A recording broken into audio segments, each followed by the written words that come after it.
Bryks' memoirs, May God Avenge Their Blood, by Yermiyahu Ahron Taub and Bella Bryks-Klein, who are going to be in conversation with Dr. Helen Beer. In these memoirs, Bryks depicts interwar Jewish life in his hometown of Skarżysko-Kamienna in Poland, the early days and months of the Second World War in Łódź and elsewhere, and his imprisonment in Auschwitz and other camps. Rachmil Bryks was the author of 7 Yiddish language books and a regular contributor to the Yiddish press. And I'm very pleased to say my colleague Martina at the library, who manages our print collections, has alerted me to the fact that at the Wiener Holocaust Library, we hold several copies of the three memoirs in the original Yiddish, but also in his other literary texts, including Ghetto Factory 76, Kiddush Hashem, A Cat in the Ghetto, The King of the Ghetto, which I happen to bring with me, and The Paper Crown. So if you happen to be in London anytime and you want to have a look at the Yiddish language material, we have a pretty good collection of Bryks publications. During this program, Yermiyahu Ahron Taub, the translator, will speak about Rachmil Bryks and his literary accomplishments, his own translation strategies, and the book's framework.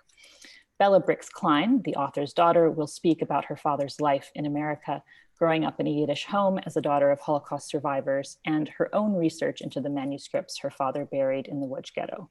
They will be led in conversation by Dr. Helen Beer. But just before I introduce our speakers, just a few bits of housekeeping. Please note that you can post your questions in the chat at any time. And of course, if you'd like to post where you're logging in from, we're always very interested to hear where people are joining us from. And I'll feed this back to our speakers, and Helen will be feeding it back to Yermiyahu and Bella.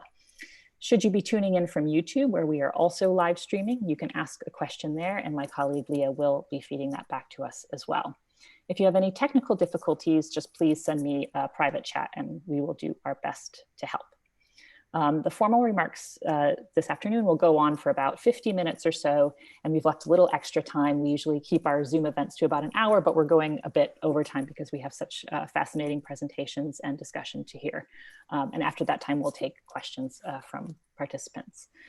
Now to our speakers. Bella Bryks-Klein is a Yiddishist actively promoting Yiddish culture and language in Israel. She continues her father's legacy by lecturing the world over in Yiddish, English, and Hebrew. She has written and performs an autobiographical musical one-woman show, My Father's Daughter, and she's joining us this afternoon from Israel. Yermiyahu Ahron Taub is the author of 6 books of poetry and 2 books of fiction, including Beloved Comrades, a novel, and stories. His most recent translation from the Yiddish is tonight's book, May God Avenge Their Blood, a Holocaust Memoir Triptych by Rachmil Bryks. And I'm very pleased to welcome Dr. Helen Beer, who was lecturer in Yiddish at University College London for more than 20 years. She has recently retired. Congratulations, Helen. She has taught and lectured extensively throughout Britain and Europe. She teaches for Yiddish summer schools in Brussels, Paris, and Weimar. She is the director of the annual Intensive Yiddish Summer School in London, and her main research interests are modern Yiddish literature in pre-war Europe, Holocaust literature in Yiddish, and Yiddish folklore. So welcome to all of our esteemed speakers, and I'll hand it over now to Helen. Hello, everybody. Welcome, and thank you very, very much to the Wiener Library for hosting and initiating this event, which I personally think is extremely important in terms of, particularly as the Wiener Library is devoted to Holocaust subjects, and also in terms of all their archival holdings, and also so it's a big honor to be invited to be on this panel, and also an equally big honor to be able to meet for the first time Bella, and meet for the first time Yermiyahu. And I really look at, and the material, Rachmil Bryks, I have to confess to Yermiyahu, I have not read his English translation. I've only read Rachmil Bryks in the original Yiddish. But I really look forward to everything that you've got to say, and then I just as much look forward to the questions from the audience afterwards. And I will hand over to you. Thank you so much, Helen. Thank you all for coming.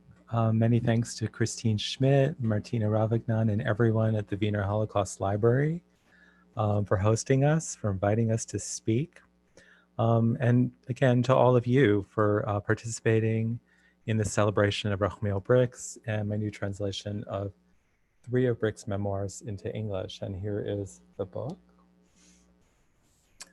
I would like to thank Bella Bryks-Klein, who will be speaking after me, for her tireless support of my translation project and for her ongoing advocacy of her father's work. Bella has done monumental work on arranging her father's vast collection at the YIVO Institute. And in addition to getting to work closely with her father's amazing writings, one of the joys of this project has been getting to know Bella. So thank you, Bella. I also want to thank the Yiddish Book Center that supported my work with the Translation Fellowship, and of course, generally to thank them for all they do to foster the art of Yiddish translation.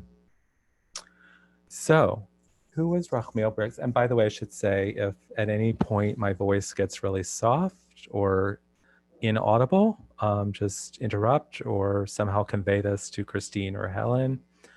It has been known to do that. So who was Rachmil Bryks and why was I drawn to translating these memoirs? And here they are. Die zaynen geblibn and die antloyfers and from gsise zum lebn. Why do I find them significant? Rachmil Bryks was an extraordinary writer in the humanist tradition. His work is characterized by a flair for lively description and narration, deep empathy for his characters, and a carefully calibrated attention to moral complexity.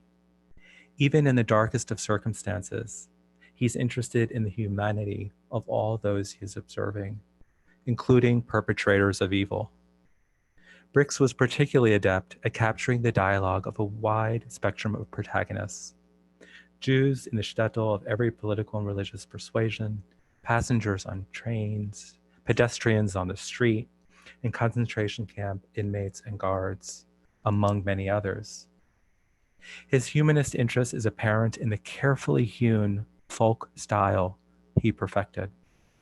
Written in spare, almost documentary-like prose, his texts reverberate in emotional urgency and power.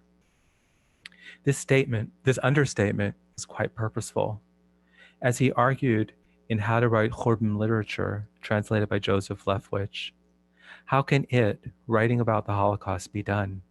By writing concisely, compressed, without embellishment, without adornment. We must not repeat. We must avoid any superfluous word in prose, even more than in poetry. I hold that we must express the hardest thought in the simplest way so that everyone will understand. And I'm going to share my screen, and I see that it says all panelists. Let's see, hopefully, yeah, that worked. Okay. So can you see the screen? Okay. And Joseph Lefwich will, of course, be known to members from England. He was an instrumental figure who translated a lot of Yiddish literature into English and also fostered translation of Yiddish into English. Die zaynen geblibn, Those Who Didn't Survive, the first work in the triptych, is an elegiac, deeply affecting memoir of Bryks' shtetl, Skarżysko-Kamienna, or Skarżysk in Yiddish.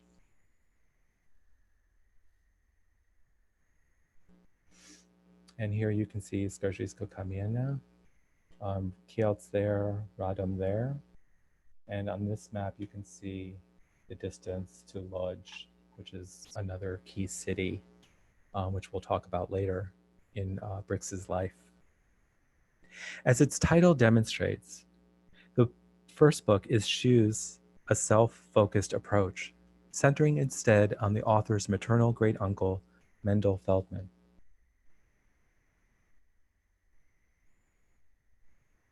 A wealthy chassid with influence in the Jewish and Polish spheres. Indeed, the book's entire first passage is devoted to a physical description of Reb Mendel and a highly detailed description of his clothing. The reader gets to feel the weight, solemnity, and color vibrating beneath his extended sartorial meditation. Significantly, we learn early on that Rachmil Bryks, the author, was named after Rav Mendel's learned father. Taken as a whole, this first book is part character studies, part reportage, part collection of folkways and vignettes. The protagonists are colorfully described and the scenarios are expertly drawn. Bryks presents the shtetl's folk traditions and an extended cast of characters, while always deftly returning the thread to Rav Mendel. In the process, a vivid collective portrait of an annihilated Jewish community emerges. What initially appears to be a hagiographic approach on the part of the author to the text's larger-than-life, almost mythic main character slowly moves in quite a different direction altogether. It's certainly tempting to view Rav Mendel's life and his end as a metaphor for the fate of Polish Jewry itself. In this work, Bryks's narrative approach is unconventional. There are no chapter breaks or readily apparent chronology. The book is more a panorama, chock full of anecdotes, characters, customs, and details than a traditional memoir with a linear narrative drive. We meet individuals from nearly every sector and political stripe of society. Jew and Pole, rich and poor, and in between, men and women, religious and secular, Zionist and socialist. We meet Bryks's maternal grandmother, Liebe, the sister of Rav Mendel, who, like her brother, gave generously and unhesitatingly to the poor. We meet Yidel Kogan, known as Yidele with the Fidele, who wasn't given a Jewish name because he was uncircumcised. This was permitted by the rabbi because 6 previous sons in the family had died as a result of circumcision. We meet Rav Mendel's daughter, Esther Rivka, who elopes in marriage to a non-chassid. We meet the ne'er-do-well Shmuel Yaina, with his dreams of striking it rich, and so many others. Here's a description by Bryks of Chaim Yankel Cock-a-doodle-doo. Who was Chaim Yankel Cock-a-doodle-doo? He was the leading lunatic of the shtetl, the son of a tailor, an old bachelor, industrious, always engaged in the hard labor of carrying water, chopping wood, cleaning, and sweeping. He worked at the bakeries. Whenever he was given a few groshens, he clapped his hands like a rooster flapping its wings before crowing. He even crowed like a rooster, cock-a-doodle-doo, entertaining bystanders. The schoolboys in particular had fun playing around with him. In World War II, on Simchas Torah, as the Germans and Ukrainians liquidated the ghetto of Skarżysko-Kamienna, Chaim Yankel Cock-a-doodle-doo hid in the boiler of the mikveh, where he was shot. Chaim Yankel Cock-a-doodle-doo was a regular guest in Rav Mendel's home, too. And one of the things I love about this passage is that there's so much condensed in just a few lines. We learn about his background. We learn about his connection to people in the shtetl. We learn about his end. And always he's connected back to Rav Mendel. We learn how tea was cooked and kept heated on the Sabbath, how weddings were celebrated, how prayer services were conducted, what kind of pastries were given at ritual circumcision ceremonies. Largely assuming the observational position of anthropologists, Bryks makes rich use of his powers of description and his talents at capturing lively dialogue and compelling narration. Only occasionally does he insert himself into the events of the book. These next slides were taken on a trip my friend Pearl Gluck and I took in July 2018 to Poland. We began in Krakow, which features significantly in the Fugitives, went to Auschwitz, where Bryks was interned, and we went to Birkenau. Of course, we went to Skarżysk, the setting of Die was ein nicht geblibn, and we were in Łódź, the setting for much of the Fugitives, and then we went on to Warsaw. And here's a scene of the Kamienna River, which is beautifully described in Those Who Didn't Survive. And this is, before I went, Bella was kind enough to give me addresses and contacts. And this is information given to her by a cousin. This is believed to be the last house that the Bryks family lived in Skarżysko-Kamienna. And this is the Jewish cemetery in Skarżysko. And in the book, it's just, Bryks describes the destruction of the Jewish cemetery. But there was an area that was there when I was there. And so possibly it's reconstructed, or tombstones that were somehow rescued. The tombstone on the right is Sarah Lipa Bas Rachmil. And I asked Bella about this, and she didn't know who this person was. It's possible, it's not at all connected to she's not connected to the Bryks family.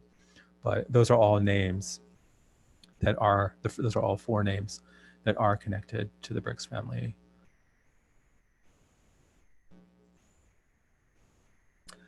I saw the clock tower and the statue of the Polish liberation fighter Tadeusz Kościuszko in Freedom Square. I saw Łódź as it was described in The Fugitives, parts of it. I saw the covered gateways to the courtyards that figure so vividly in this book. As we know, Łódź was not bombed during the war, and the buildings in much of the city are still intact. My friend and I stayed in an old building in an old part of the center of the city, and I like to imagine that it would not have been unlike the buildings that Bryks himself knew. Thus, it was extremely valuable for me as a translator to be in the settings that Bryks himself describes, and I feel fortunate to have made that trip.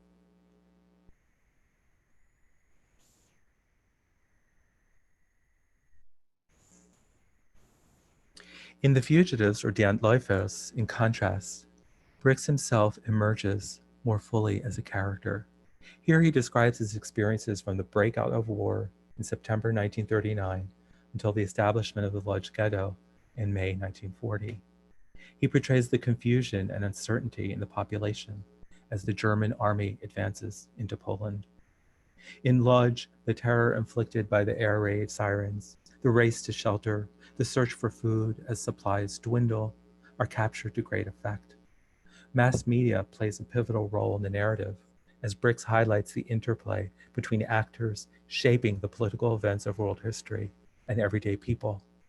Civilians seek to comprehend the increasingly incomprehensible developments they hear about on Polish radio, but the propaganda only foments chaos and panic.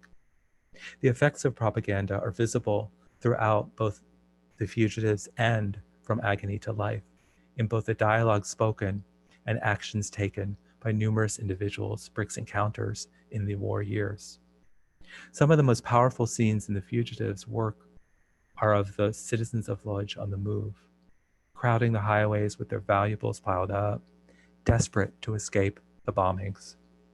The German net ensnares Bryks, and he experiences the horrors of captivity at the hands of the Nazis even before his internment in the Łódź Ghetto. Bryks depicts the depth of anti-Semitism in the Polish population, but also the moments of kindness and generosity shown him and others. Consider this passage from The Fugitives. When we arrived in the village, we saw that all the cottages were full of fugitives who were retreating home. The peasants received them hospitably. They cooked potatoes for them and gave them milk. In the field, I spotted a poorly maintained old cottage with a straw roof. I said, "Let's try over there." When we approached, a young peasant woman with a small child greeted us warmly. There wasn't a single fugitive here. "Is that it? Is the war over?" she naively asked. "Praise Jesus Christ.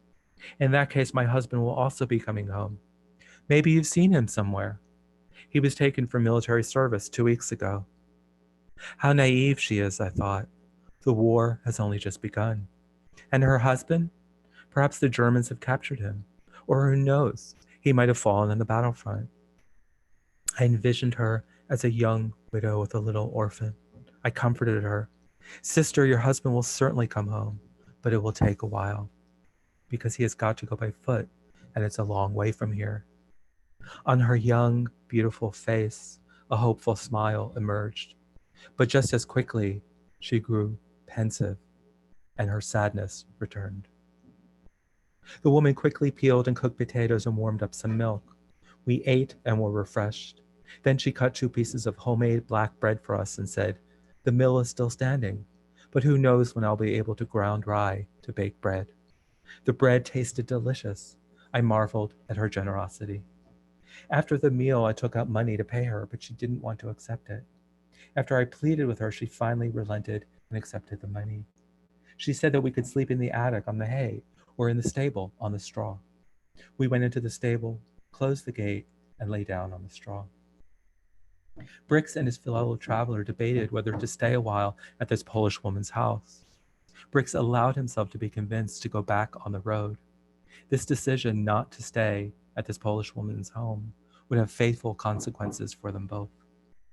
In contrast to Holocaust memoirs that gloss over the events at the beginning of the war or begin with internment in the ghettos, the antloyfers dramatically delineates the hopes, uncertainty, and mounting desperation of the early stages of the war, before the Nazis tightened their chokehold over Poland and mastered the machinery of industrial-scale genocide. I'm not aware of any memoir that portrays this period with such detail and power. The final work in the triptych, Fugitives zum Lebn, From Agony to Life, charts Bryks' deportation to, experiences in, and liberation from Auschwitz and other internment camps. His depiction of the camp experience is relentless. The effects of starvation, privation, and brutality on the body and soul, the tedium in the camps, and the terror in being shunted from one camp to another are rendered with stark clarity.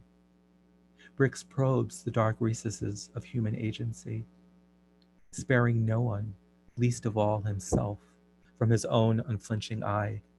He finds moments of connection and courage amidst the conditions of extremity. His belief in art as a life force and his commitment to his own calling as an artist is a leitmotif in this, and indeed in all three of the works translated here. So that's something about the books I've translated. Now I'd like to speak briefly about Bryks himself. Born and raised in a Hasidic milieu in Skarżysko-Kamienna in 1912, Rachmil Bryks was a prolific and highly acclaimed Yiddish poet and writer. He was the third of 8 children. His book of poems, Young Green May, appeared in 1939. At the outbreak of World War II, he was in the industrial city of Łódź, working as a hat maker and house painter. Most of his family perished in Treblinka. His brother Simcha Lazar, born in the Polish army against the Nazis, served in the Polish army against the Nazis and helped liberate Poland.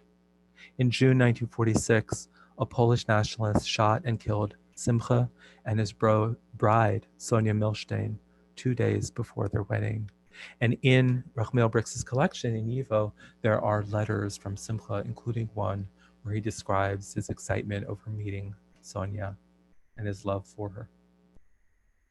Of his immediate family, only Rachmil, his brother Yosef, and his sister Lucha, survived the war and its aftermath.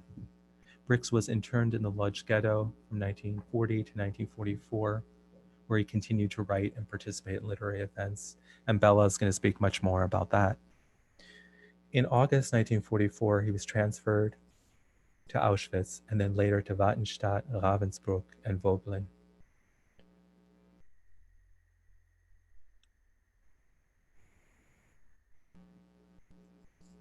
After the war, Rachmil Bryks made his way to Stockholm, Sweden, where he met Hinda Irene Wolf. In 1946, the two married. They had 2 daughters, Miriam Serla and Bella Svea. In conjunction with his public literary engagements in Stockholm, Bryks was writing about his experiences during the war. For example, Bryks dated the writing of his book Of Kiddush Hashem for the Sanctification of God's Name, Stockholm, 1947-1954. In the Bryks collection in the YIVO archives, I found a clipping from the Forwards, the Yiddish forward, that notes that Bryks was then a resident of Stockholm and that his poetry and prose on the Łódź Ghetto had been translated into Polish and Swedish. His writing on the Holocaust, therefore, did not emerge after a long period of repression, and thus it had a sense of immediacy and depth of color. Even at the early stages, immediately after the war, Bryks did everything in his power to render his drama visible. In addition to his literary work, Bryks was quite active in Sweden on behalf of the YIVO Institute for Jewish Research. He collected materials from the Jewish communities in Stockholm, including from the DP persons milieu. The aforementioned article notes that he was a special correspondent in Sweden for YIVO. He was awarded his own stamp as a collector. Upon the completion of an exhibit at YIVO entitled Jews in Europe, 1939 to 1945, Dr. Max Weinreich, director of research at the YIVO Institute, wrote to Bryks, "We want to thank you so much, dear friend, for everything you did to make the exhibit what it is today, and for all the important documents you sent us." Additionally, Bryks played a crucial role in getting the Nachman Zonneban collection of primary source documents from the Łódź Ghetto to YIVO. This is a major, major collection. He met with Zonneban in Stockholm on numerous occasions and convinced him to send the materials to YIVO. Weinreich wrote to Bryks, "Attached you will find a copy of our letter to Mr. Zonneban. We greatly appreciate your efforts to obtain the documents for the YIVO archives, and we ask you to continue to work on our behalf in conjunction with the current letter to him. See to it that he sends us more as soon as possible. See to it also that the packages are well packed. As for payment for the documents, as Zonneban suggests, it simply cannot be considered. We're sure you'll do everything you can so that we receive the documents, and for that, we thank you so much in advance." In March 1949, the family emigrated from Sweden to the United States, and Bryks devoted the next 25 years until his death to writing about the Holocaust, sending selections of his work out to periodicals, corresponding with Yiddish writers and editors, submitting articles and opinion pieces to Yiddish newspapers, and generally participating in the world of Yiddish letters. In addition to Yungri Mai, the aforementioned of Kiddush Hashem, and the 3 memoirs translated in this volume, Bryks also presented 3 books on his 4 years in the Łódź Ghetto. These are the testimonial novels, Der Kaiser in Ghetto, The King of the Ghetto, Die Papierene Kroon, The Paper Crown, as well as the long poem Ghetto Fabrik 76, Ghetto Factory 76. Additionally, the numerous handwritten manuscripts in Bryks's collection in the YIVO archives require study to further our understanding of the writer's corpus. So on the right is a copy of Young Green May, and this is a clipping that I found in the archives that talks about how a copy that Bryks had sent to the left labor Zionist leader Zerubbabel had presented to him before the war in Łódź was actually the only extant copy. In Die Antloyfers, Bryks describes how after his liberation from the camps near Krakow and before he was interned in the Łódź Ghetto, he was told that all the extant copies of Young Green May had been burned because it was believed to contain anti-war poems, anti-war messages. So imagine, the horror as a writer to discover that, all the copies have been burned. But after the war, it's discovered that this is the only extant copy, and that is now in Bella's possession. And the copies at YIVO are are photocopies, as you can see. And there's Bryks's address, and you can see the inscription to Zerubbabel. Well, you may not be able to see it, but it's there in the top left. So Bryks' writing was highly regarded in Yiddishist circles and beyond. He won praise from Nobel laureates Agony and Basheva Singer, and Agnon's letter to Bryks is included. I included it in my translation. Critics such as Dr. Mukdoni and scholars of Yiddish, Irving Howe and Saul Lipson. He worked hard to disseminate his work and cultivated extensive friendships among Yiddish literati. In a letter to Bryks, the anthologist Ezra Corman wrote, "I've received your book of Kiddush Hashem. I read it in one sitting and couldn't sleep. I have no words to express my emotional experiences. Your Akatz is an artistic achievement." The poet Avram Rezen wrote, "Kiddush Hashem is a great work for all generations. This is the strongest of the Holocaust literature. Dr. Mukdoni wrote, everything that Rachmil Bryks writes is important, both as historical material and as artistic creation. He possesses the sharp eye of an artist that penetrate within, as if with X-ray vision, into the souls of people. His work has been translated into numerous languages, including Hebrew, German, and Italian. And here's a slide of S. Engel, who was his translator into English. The novella A Cat in the Ghetto was turned into a stage play called The Windows of Heaven by Shimon Winselberg. It was also called Resort 76. And here's a program. There were productions in Sweden and England. And here's a program of the English one. And here's the cast of that program. His work was the subject of 2 literary symposia held in New York in 1964 and 1969. And here's the 1964 one. Over 400 people attended the 64 symposium sponsored by the Herzl Institute. The Tag Morgen Journal reported that Dr. Sidney Rosenthal introduced Bryks as one of the most important writers of our time. Rachmil Bryks died in New York in 1974. As a translator, Bryks's work presented a number of challenges. In addition to all of the many challenges that confront translators in any work, each of the 3 books required the mastery of specific vocabularies. Hasidic clothing and folkways in the first, the language of war in the second, and the vocabulary of mass incarceration and murder in the third. Additionally, the worlds mapped out in all 3 books included languages other than Yiddish. Hebrew, religious, as well as Polish in the first, Polish and German in the second, Polish and a smattering of Russian in the third. Bryks himself often used a Polish term and then included a Yiddish definition. In such cases, I followed his lead by retaining the Polish term, but changing the parenthetical Yiddish to English. And I also consulted Polish language experts, and I'm grateful to them for their expertise and for generously answering my queries. Ella Palish is one of those people, and I believe she's in the audience. Throughout, I often retained the Polish and German in the text and defined them in a glossary. My goal was to present a multilingual nature of his world rather than a completely seamless English. The glossary of terms is quite extensive, and besides the glossary, I created a dramatis personae that provided a long list of the characters who were known to Bryks, but may well be unfamiliar to English readers. A number of those individuals perished in the Holocaust, and as I included them and wrote about them, I was aware that this dramatis personae was itself a kind of memorial to those who perished, an elaboration of Bryks' own.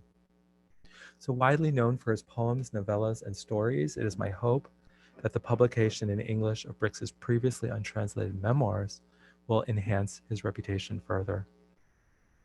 Bringing these 3 works together into a single volume allows the English language reader to view Bryks' portrayal of the interwar shtetl, the early days of World War II, and the prison camps in a single reading experience. It illuminates not only the horrors of the Holocaust, but also phenomena not often seen in Holocaust literature, the beauty and complexity of Jewish life so brutally destroyed, as well as the freneticism of the early war days. I am delighted that new readers can now appreciate these autobiographical works from a gifted and versatile Yiddish writer whose life and creativity were cut short by his premature death, an artist who remained steadfast despite immense affliction in his commitment to his art and to his folk. And now over to Bella, and I'm going to stop share. Yeah.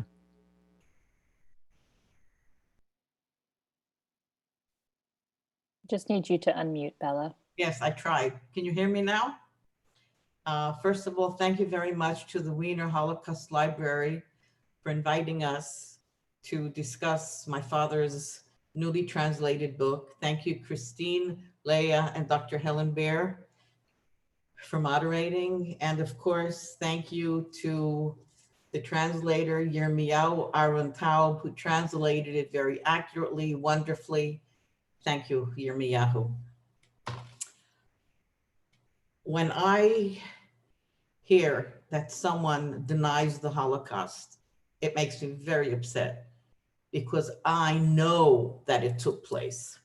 My father suffered very much, and I believe that's one of the reasons why it's important to tell my father's story. Both my mother and my father survived and lost a major part of their family, parents, brothers, sisters, cousins. My father felt that he survived the Holocaust because he was chosen to be a witness so that he will be able to tell what the Germans did to the Jews in the years 1939, 1945. He felt it was his mission. Let me try screen share. Yeah, the first book that was translated and is in this new English book is YIVO and nisht geblibn, those who didn't survive. And I myself, as Yermiyahu explained, I myself enjoy reading and rereading this book, which tells about the beautiful spiritual life in this shtetl, this town, Skarżysko-Kamienna. This gives me actually the only opportunity to acquaint myself with my grandparents, whom I never had a chance to meet because they were murdered, in most of them in Treblinka. In the year 2011, my sister and I went to Poland to trace my father's footsteps. And this is the train station in Skarżysko-Kamienna. And I very much wanted to see what remained of the Jewish people who lived in the town for centuries. And all I found was this memorial obelisk, which says in memory of the Jews of Skarżysko-Kamienna that were killed by the Nazis, 1945. The third section of the book, von gsise zum lebn, from agony to life, in the original Yiddish, ends with my father being liberated and looking forward with hope to being taken to Stockholm, Sweden. In Sweden, my father, since he was a poet before the war in 1939, he went around to the various congregations of what's called Sheiris, remainders of the Jewish people. And he read, he encouraged them to continue with life. And at one such evening, he met a young Romanian woman, Hinda Etja, and they fell in love and they got married. She herself, I forgot to mention, was a survivor of Auschwitz and Bergen-Belsen. They got married here in the main synagogue of Stockholm, September 15, 1946.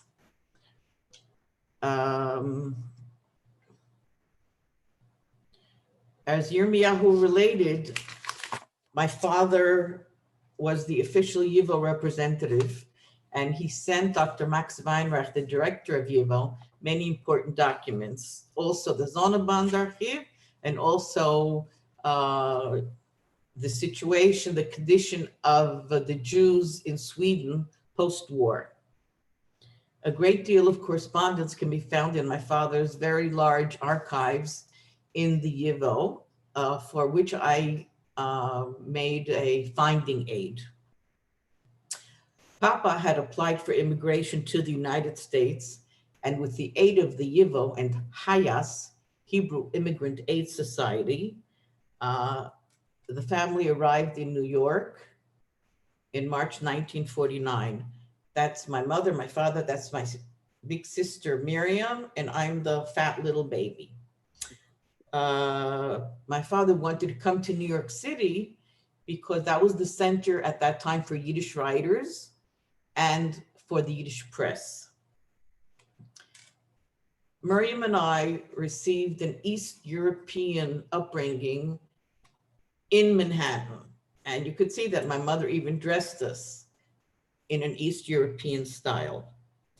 The Yiddish language was very important for my father, and we were permitted to speak only Yiddish at home.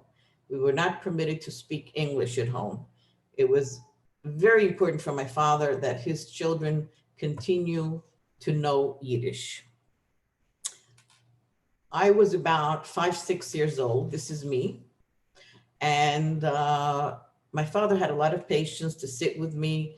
He would read to me Yiddish classic stories like Shulam Aleicham's Das Messerl, the knife, Yud Lamed Peretz's Ob Nit Noch Hecher, if not higher. And he would also teach me to read, write, and sing in Yiddish. We had a book by Kaminsky, My Alphabet, which I enjoyed. For every Yiddish letter, there was a cute little poem. For example, Itzik is Aleph, Itzik Spitzig Piper Noter, Dreit dem Eck beim schwarzen Koter, macht sich fin Papier a Schwerdel, nimmt dem Stecken Fahrer Ferdel. These blue crayon marks are my art. I was around 5 at that time. And another one, Yud, Yankel. Yankel, Bankel, Bulbul, Bull, macht a Reise auf a Stuhl, mit a Hetel auf a Zeit, fuhrt sich Yankel weit, weit, weit.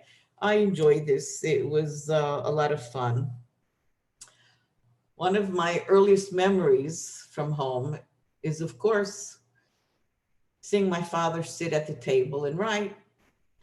He would have a fountain pen and he would write on white ruled paper.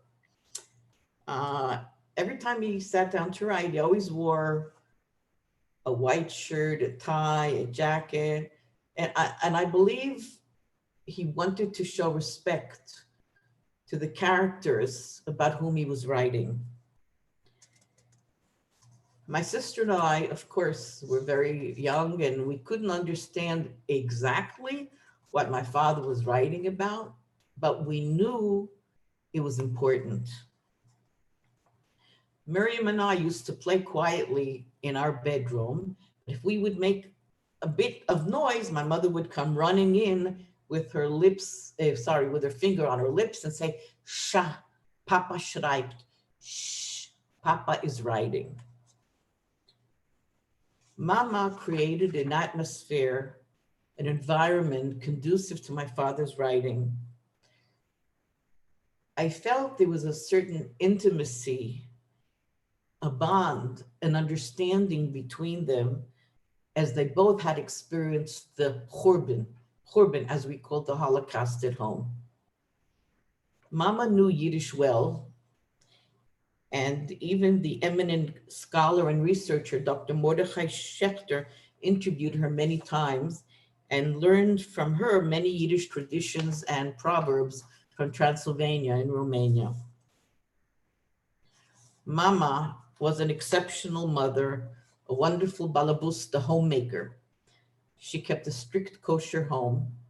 She sewed, embroidered, prepared delicious meals, baked kippelach, rogalach, lekach. The importance of food in our home cannot be overestimated. We were not permitted to leave even a crumb on our plates.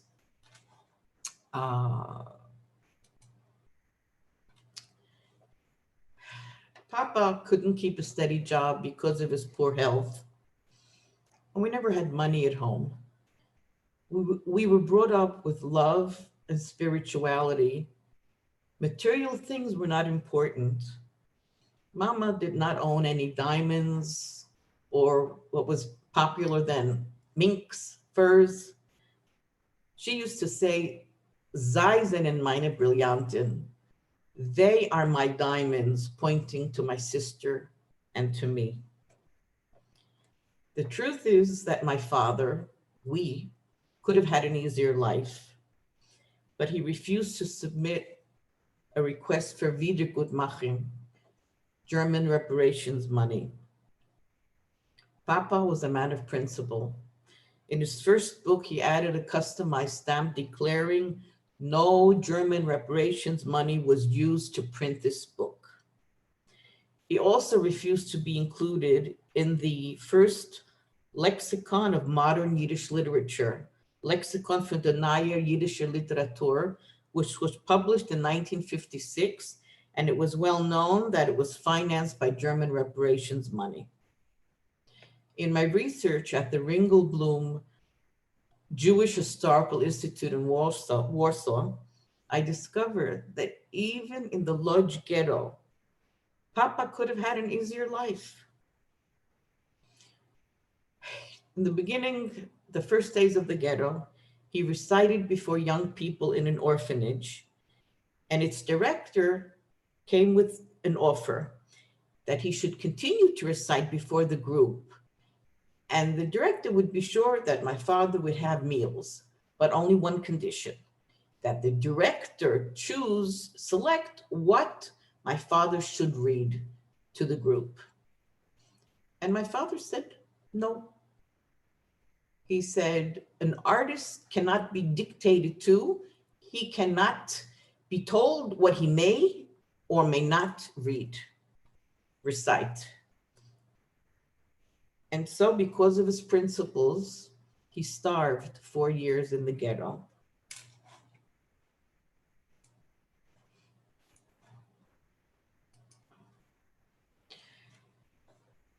I was, in essence, my father's secretary when I was growing up.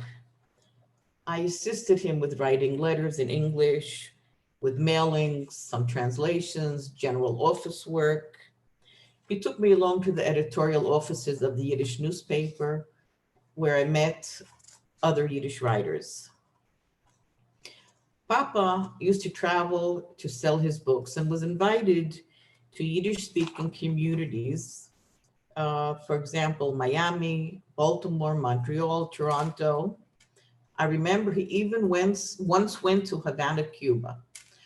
From every town, from every city, he used to send us postcards. This is a postcard that he sent me from Montreal. As Yermiyahu mentioned, S. Morris Engel translated A Cat in the Ghetto. It came out first in 1959 by the Block Publishing Company. It was reissued by Berman House under the name Kiddush Hashem in 1977, and again by Percy Books in 2008. His works are also included in anthologies. For example, The Call of Memory, Learning About the Holocaust Through Narrative. So one of his stories is included here. And also in When Night Fell, an anthology of Holocaust short stories. 2 of his stories are included here. Call of Memory came out in 1985. When Night Fell came out in 1999. Yermiyahu mentioned that Winselberg dramatized it. It's included in the book by Robert Skloot, The Theater of the Holocaust. And I get requests even today to have it performed.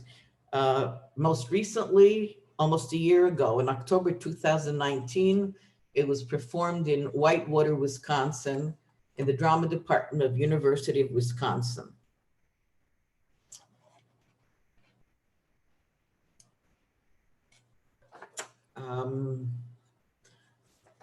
The Holocaust, the Churban, was always present in our home. We grew up in its shadow every single day. My father never stopped talking about it. When he completed writing a new chapter, he used to gather the family together, usually on our beds in our bedroom, and he would read the chapter to us. We understood Yiddish, so that was not a problem. Sometimes there was a difficult description, and Mama would say, "Lion dos nisht, don't read that, it's too graphic." Papa would lift his eyes from the paper, pick up his left index finger and say, "Nein, sie müssen wissen." No, they must know. And he would read it. Even 25 years after leaving the ghetto, my father was under its effect. One day, after my husband and I had visited my parents, my father accompanied us to the bus stop. It was a lovely summer day. The sun was shining. There were flowers and butterflies. Suddenly, my father went to the side, tore a twig off a bush and brought it to me saying, "Du siehst, Beile, das hat man gegessen in ghetto. Do you see, Bella? This is what we ate in the ghetto." Although it was a beautiful pastoral day, my father couldn't enjoy it.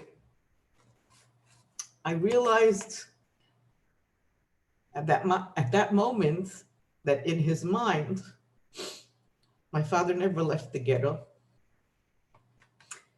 Pencils and paper were forbidden in the Łódź Ghetto, but my father told me on the penalty of death, he continued to write poetry and prose in secret. He and other writers met in an underground literary group in another poet's home, Miriam Molinover. Before the Łódź Ghetto was liquidated and he was sent to Auschwitz, Papa felt his manuscripts were important and he decided to bury them in the ghetto.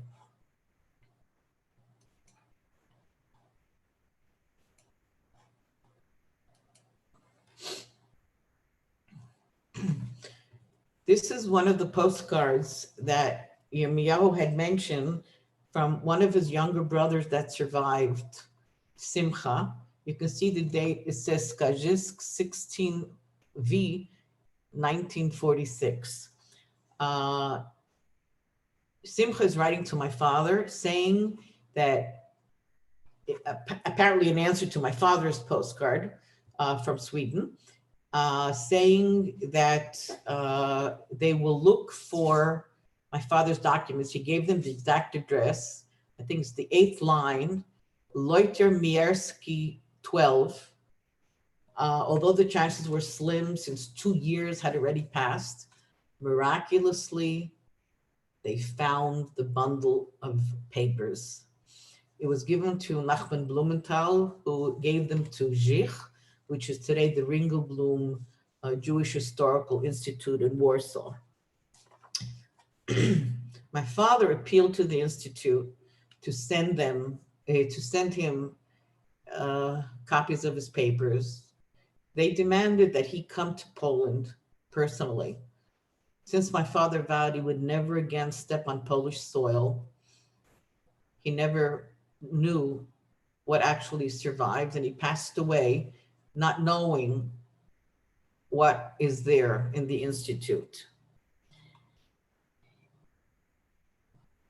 At that time, I realized that now it is my mission. I need to go and see which documents, what remained there, and that lay dormant 65 years untouched. I need to go and rescue them from oblivion. After coordinating by email, my sister and I went to Warsaw. This is the entrance to the Ringelblum Institute. I was given several folders and received permission to take pictures. The papers were too fragile to be photocopied. I took about 240 photos. And when I came home, I transferred them from the memory disk to my home computer. But when they were like this before me, I just could not open the files. Every time I approached it, I got terrible stomach cramps and a cold sweat. I knew that I would be opening up and seeing my father's suffering as it was happening. This was written in the ghetto. And I just couldn't do it. He was only 28 years old at the time, the age of my youngest son. It took me 5 years to open them. And finally, I got enough emotional strength to look at them. You could see he found invoices, whatever papers he could find. Deciphering them was challenging. They were hard to read. Some were waterlogged. I analyzed the documents according to genre, date, theme, and submitted my thesis, for which I received a master's degree in Yiddish at the Hebrew University of Jerusalem under the guidance of Professor Rachel Seiffert, and of which I am so proud. I found 40 poems, 31 narratives in prose, 12 letters, 7 invitations, recitatie. This is in Polish in the Łódź Ghetto. This is recitals where my father was invited to recite. And I found several repertoires of my father's, 4 programs. It was clear to me that you could see the second line, of course, his own poetry, also Shalom Aleichem. But I was very surprised to find on the 5th line, Sinclair.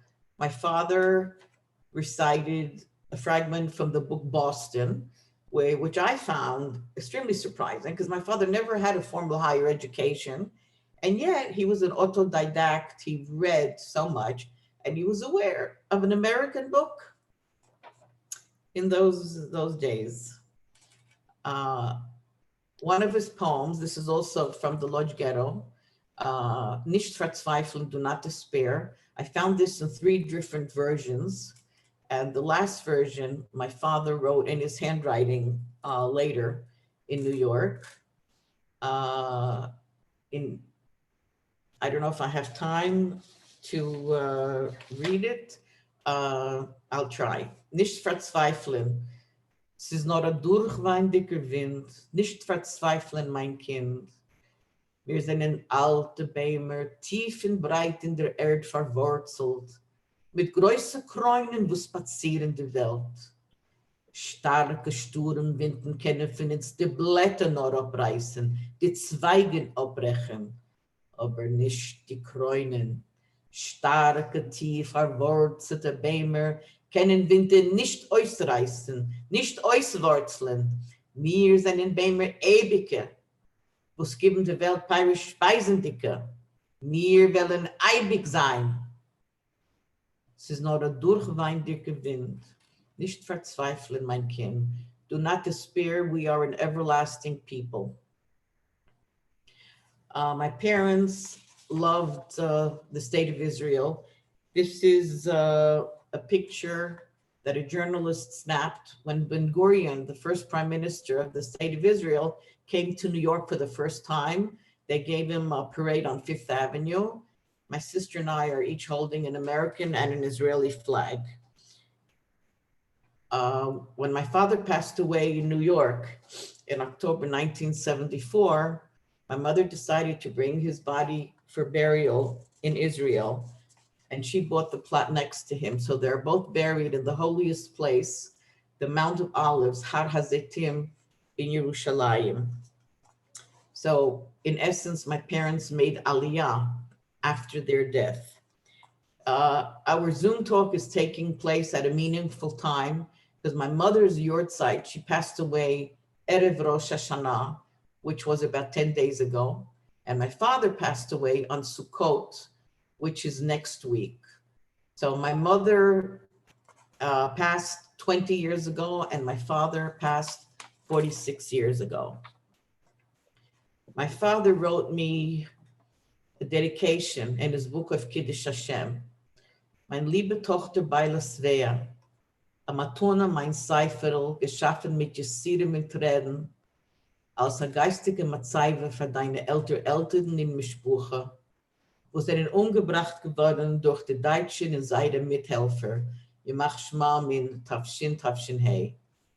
Ich bin sicher, als die, was vorsetzen meine Idee, mit schäferischen Wort, sei mit der Feder und sei mit Peh. My beloved daughter, Beila Svea, a gift to you, my book, created with agony and tears as a spiritual monument for your grandparents and family who were murdered by the Germans and their collaborators. May their names be blotted out during the years 40-45. I am certain that you will continue my idea creatively with your written word as well as with your spoken word.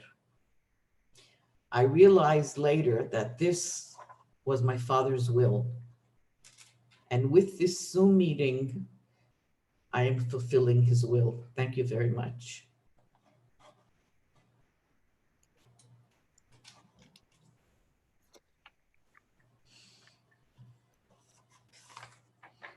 Helen. Okay, gosh. I need a moment to catch breath, and I'm sure the same is true for everybody. Thank you so, so much to Bella for such a moving and, how can I say, such a moving presentation, and for bringing to life both the work of your father, his experience, his lived experience, and also your own lived experience, totally interlinked with his writing and his life, yeah. And also the same huge appreciation and thanks to Yermiyahu for your presentation, which also completely, you know, opened up many, many worlds, I think, in what you described in terms of, you know, what with regards to the translation itself, but also in connection to the details, the little details of the things that you were encountering and that you were translating. So, you know, huge thanks. And I'm almost speechless. I have to say it's quite hard to go back to putting my head in a sort of ordinary place, because it was just so moving. And just to add something, in a sense, there's a lot of overlap here, because my own family were from Łódź, and also not many were killed, but my mother and a few siblings survived also the Łódź Ghetto and survived Auschwitz. So, so obviously anything that I can read in connection to Łódź and to Auschwitz and to Holocaust resonates very hard in my own family experience. And also it was a family who talked. They talked about their experiences, which not all families did. So I'm just hugely grateful. The other thing I think this really highlights is what a remarkable writer Rachmil Bryks was. And also I've read so much Holocaust literature in Yiddish, and there is so much. And that's also another reason why it's so important that Yermiyahu is doing these translations, because as with a lot of Yiddish material, perhaps only 10% of what has ever been written in Yiddish has been translated into English and other languages. So one can imagine how much, let's say, Holocaust-related memoirs there still are that remain untranslated. What I find exceptional with the books, which I've only read in Yiddish, I haven't read Yermiyahu's translation, is the attention to detail, both before the war, during the war, after the war. There is so much minute detail. And when you think about that, and if you know anybody that has lived through, has got family that lived through Holocaust things, then I realize how much gets lost in the fact that, not everybody has somebody in their family that was such a talented writer and also was so committed to retelling what occurred, but in such detail. And there was certain besides the details in, we learned, exactly what Yermiyahu said. But what I also am very moved by is the sense of Rachmil Bryks' moral compass. He had such a strong sense of, of ethics and of morality. And so when he was describing things in all of the books that you've mentioned, he's talking about, obviously in the first one, YIVO and geblibn, it's very much the focus on Jewish life in the place where he grew up. But later on, just before the war, with the outbreak of war, his own encounters and what he observes with Poles, Ukrainians, Germans, and Jews. And you've got the whole range. You've got the people who are, as Yermiyahu read a quote, people who are not Jewish, but who are just good human beings. And he highlights that. And then that spans, it goes right across the board. So you've got the good guys that might be Polish, German, Ukrainian, Jewish, and you've got the bad guys that can also be German, Polish, Ukrainian, Jewish. And he doesn't spare anybody, you know, he tells it as it is. And I think it's that sense of him really telling it like it is. So I'm, you know, thank you very much. And it was just so moving. It would, yeah, would take me a few hours to settle down again. I do have a few questions before we open up questions to everybody. Is that I'm aware, I have not read Oif Kiddush Hashem. I have read the volumes that go into Yermiyahu's translation, but I'm aware that Oif Kiddush Hashem was published much earlier than the memoirs that the current translation are based on.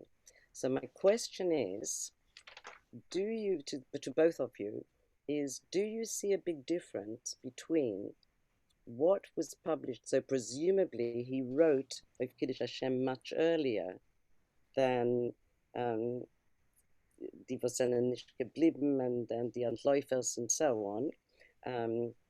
Or possibly he wrote those other volumes earlier than when they were published. This I don't know. So I would like, you know, if you could clarify that.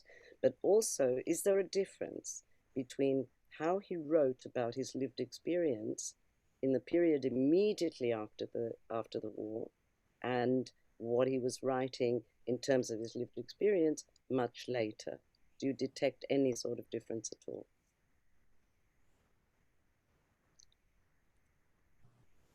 Shall I take that? Yeah. First of all, thank you for your question. My father had published Die zaynen nicht geblibn later, and he told me that this book is the foundation for all the other books he had written.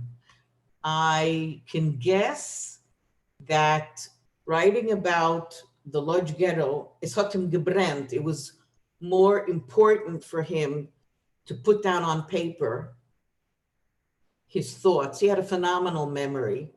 And he knew that he could write about Skarżysko a bit later.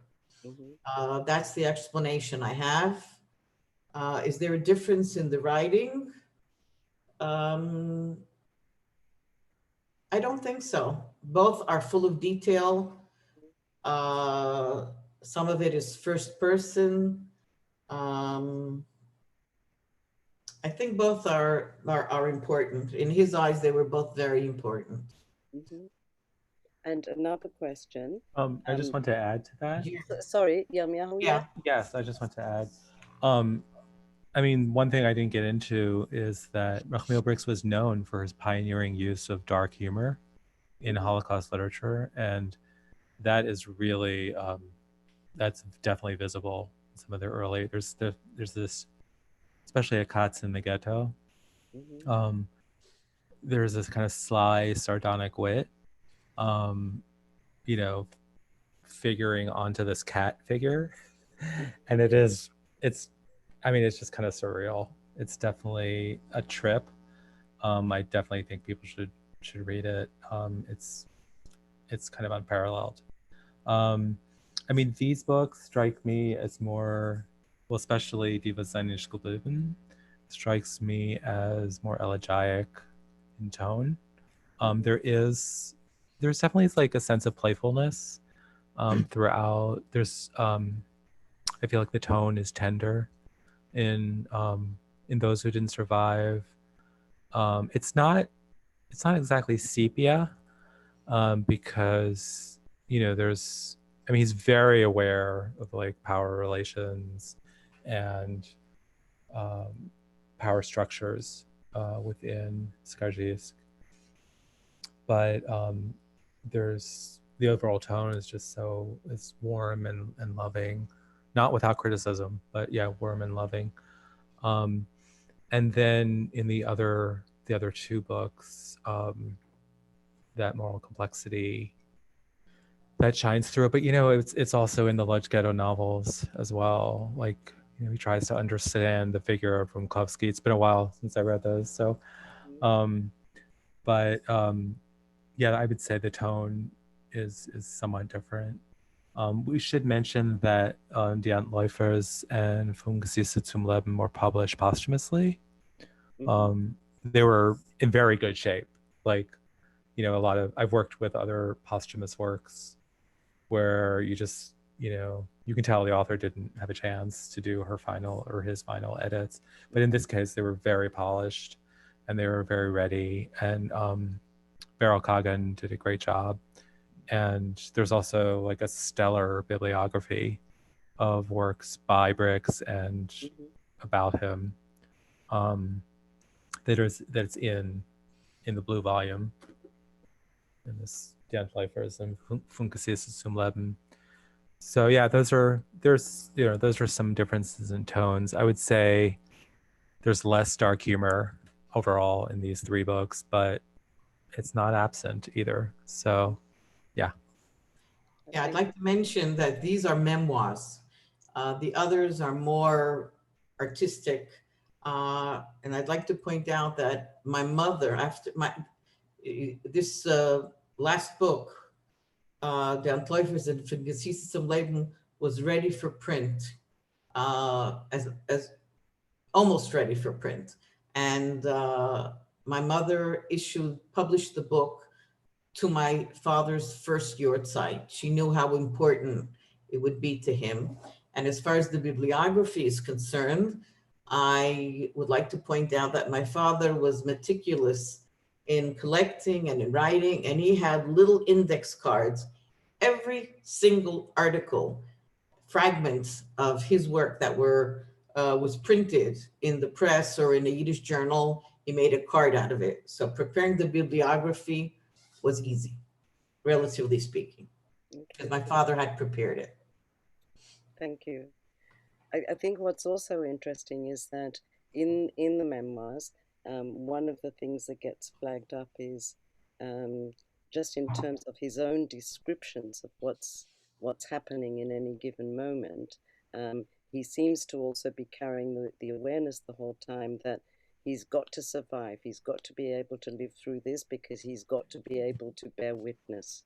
And then it's also very interesting because in some places, this, you know, as with so many Holocaust survivors, people have to make sudden judgments. You know, should I do this or should I do that? If I do this, am I going to lose my life or am I going to survive? So there are things that he describes that shows a certain element of risk, but also a certain element of somehow calculation, you know, and so it's a combination. The calculation, if it works, when combined with luck, results in sort of being able to survive. But you have the tension when you're reading these memoirs of those moments, and also it goes even beyond Bryks himself, because one can then also imagine how many people in those situations, in the camps, in the ghettos, running from here to there, would be faced with, you know, instant decisions that have to be made, and then what happens. But it's very interesting how he's also very reflective, and he reflects on his own actions, other people's actions, and then you get a very sort of strong line of about how to survive, and a certain amount of which he speaks about himself, a certain amount of optimism, where it feels as though he's almost determined to remain optimistic in order to sort of get through.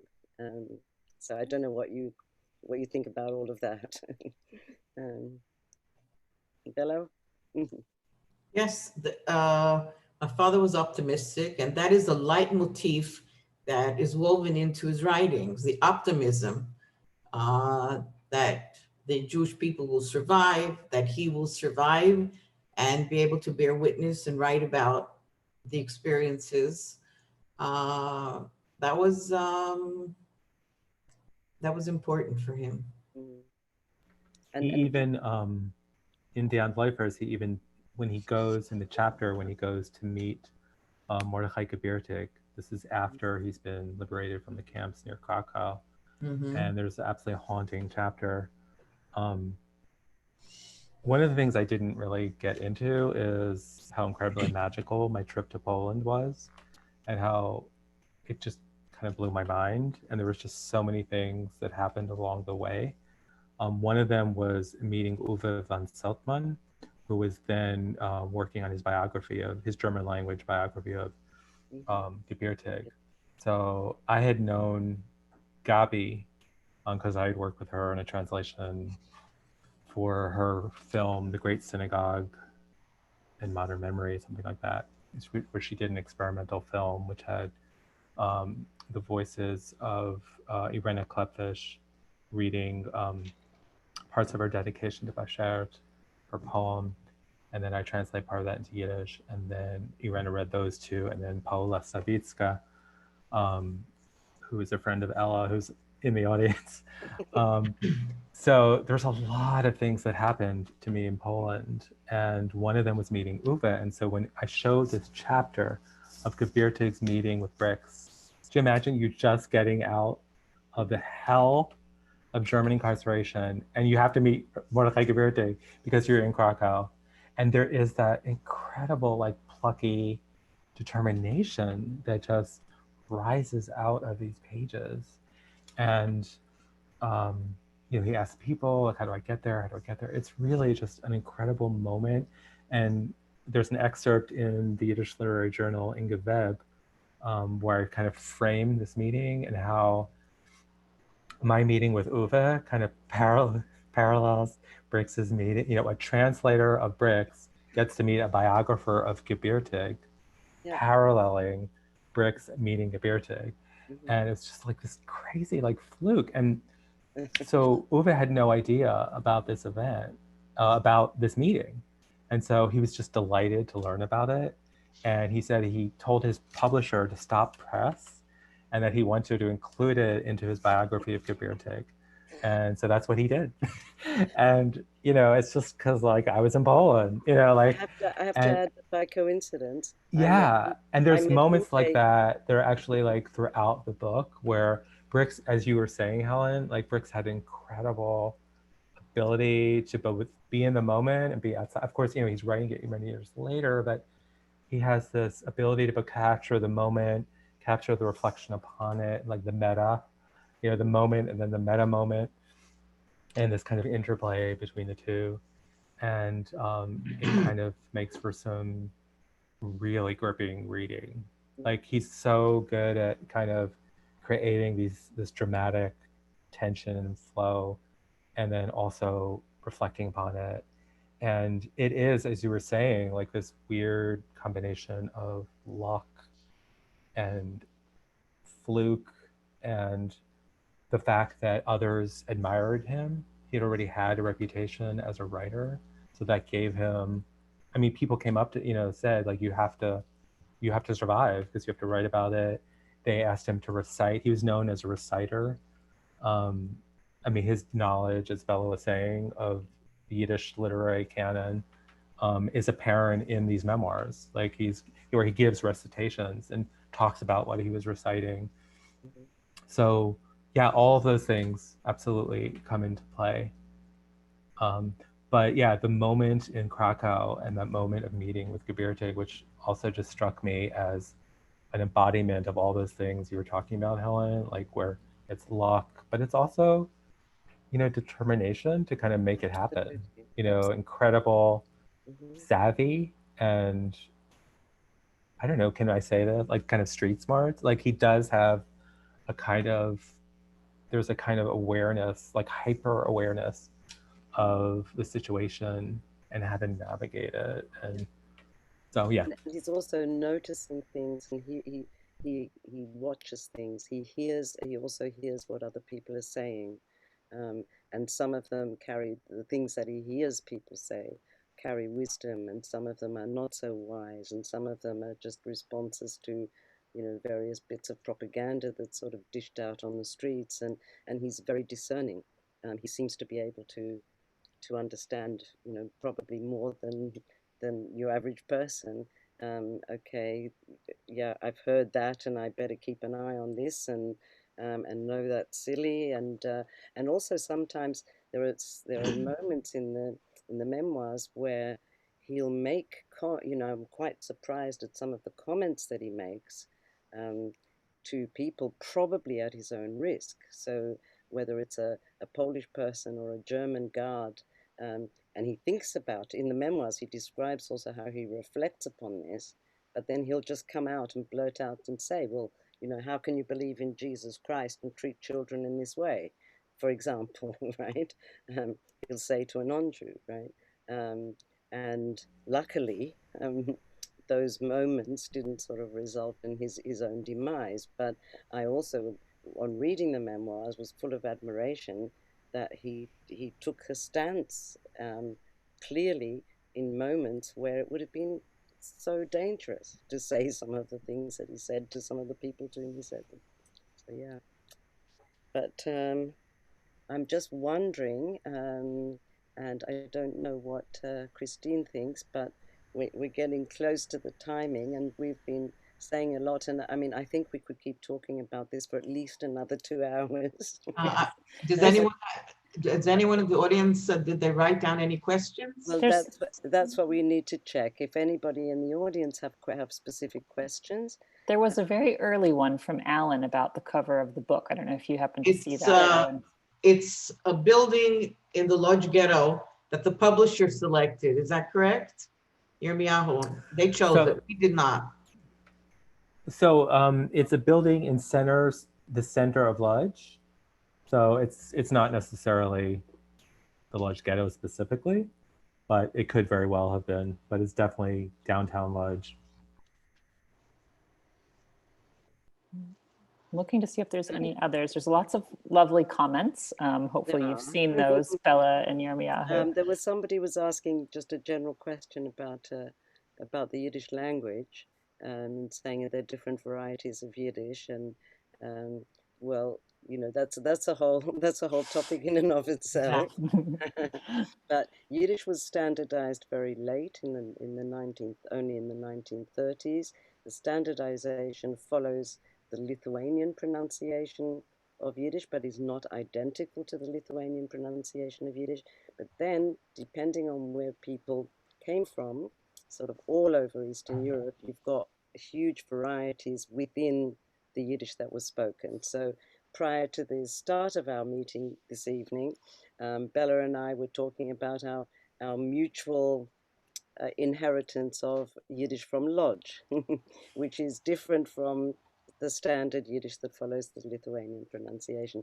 But it's a whole huge subject. And yes, subject unto itself, yeah. Its own subject. But I'm looking to see if there are any more questions that are connected to.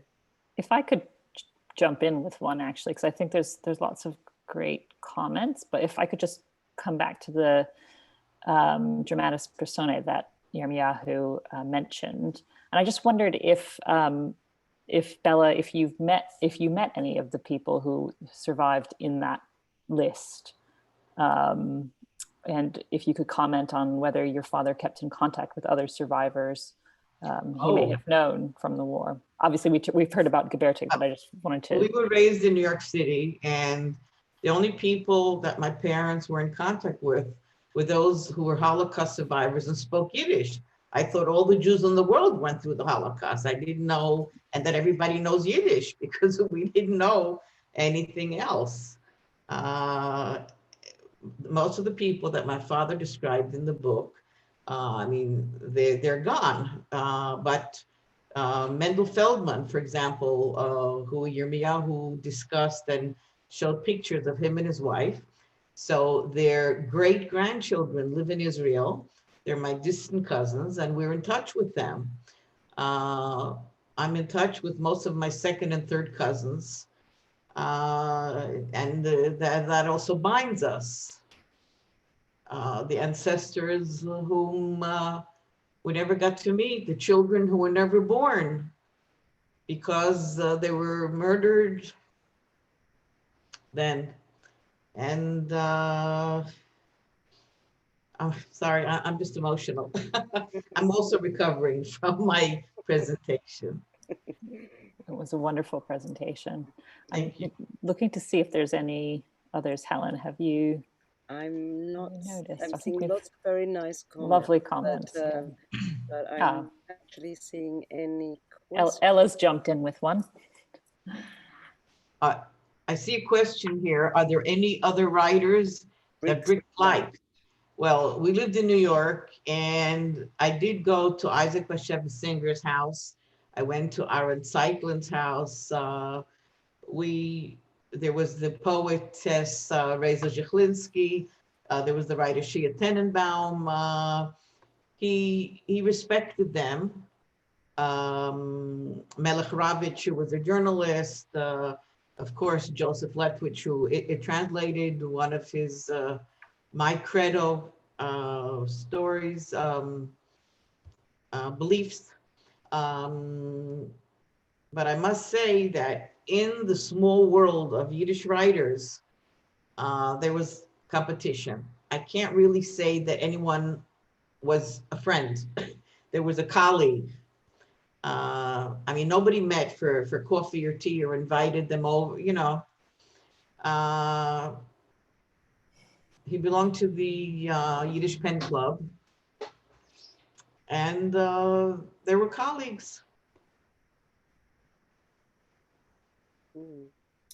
I noticed there's another question has just arisen, which is, wouldn't a reader on Yiddish text on the Holocaust translated into English be a major service to Holocaust studies?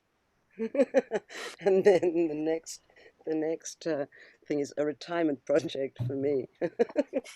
I have There to you go. laugh. Your time is sorted, Helen. Well, I have to laugh because I don't at all, even though I have just freshly retired, I don't at all feel that I've retired because I'm constantly involved in things.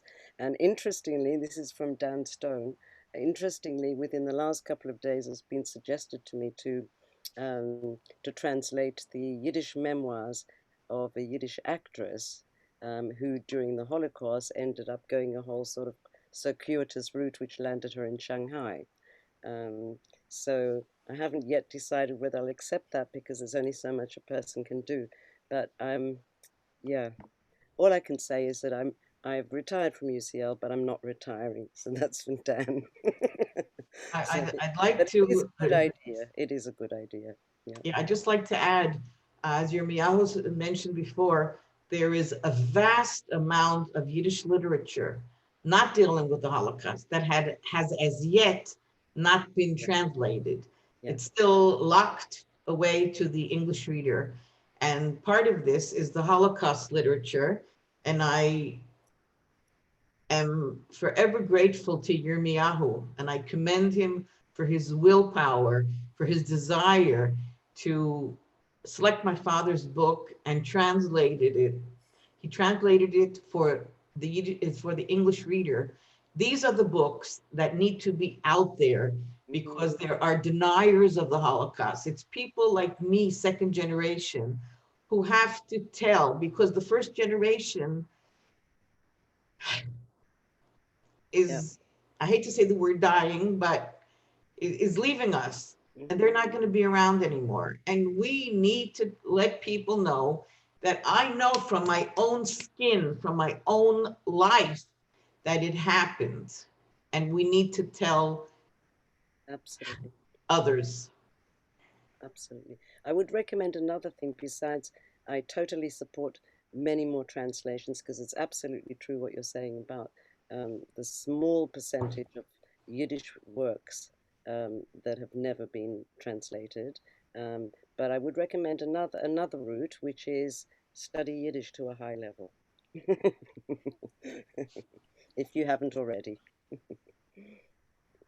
Wonderful. Well, I think on that note, it seems like we all have a lot to do. I just want to thank you all, Bella and Yermiyahu, for bringing this collection to us in English, for those of us who haven't had a chance yet to learn Yiddish, although it's on the list, and to Helen for leading this discussion. I think it was fascinating and a wonderful discussion about family history and about this capturing this world that has not been completely lost. I think we can say that it's still there. It needs to be unlocked, and this is a step toward that. So thank you all for this panel, and thank you to all the participants for your wonderful comments and for your questions. There's a lot of comments coming in, but thank you again to everyone who took part this evening. Thank you. Thanks very much for inviting us. Thank you. Thank you to Thanks so much. everybody. Thank you so Thank much. you. And I'm sure we could have carried on for at least another 2 hours. I believe I think so. so. Thank you again. Thank you.